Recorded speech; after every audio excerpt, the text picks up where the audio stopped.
My family wanted caldo de albóndigas for dinner, so let me show you guys how to make them. And honestly, they're not as difficult as you might think. Cheers!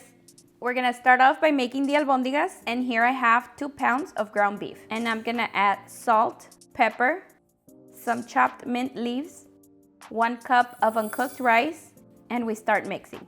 And once everything is mixed in, we add 2 eggs. We continue mixing until the eggs are well mixed in. For this part, you can use your hand or a spatula. I like to use my hand. And this is how we want it.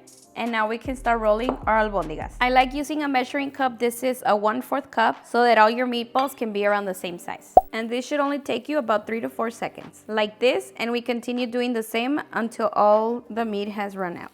With this amount of meat, I made about 20 albóndigas. My pot is set to medium heat and I'm gonna add some oil. Once the oil is hot, I'm gonna add half a white onion, 3 garlic cloves, and we're gonna fry for about a minute or until the onions are translucent. Now we add in 2 chile moritas, stir for a couple of seconds, and add in 5 roma tomatoes. Cook until the tomato releases all its juice. When it looks like this, we add 10 cups of hot water and 2 tablespoons of chicken bouillon. Mix it in. And once it starts boiling, we can add the albóndigas. And make sure to add them slowly. Cover and cook for 5 minutes.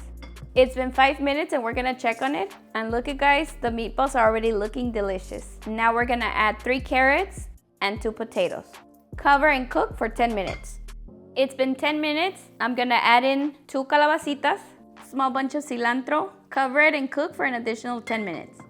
Okay, it's ready and I'm gonna serve myself. I make soups at least once a week because my kids and my husband love it. And they especially love this caldito de albóndigas. All right, guys, now for the moment of truth. Cheers.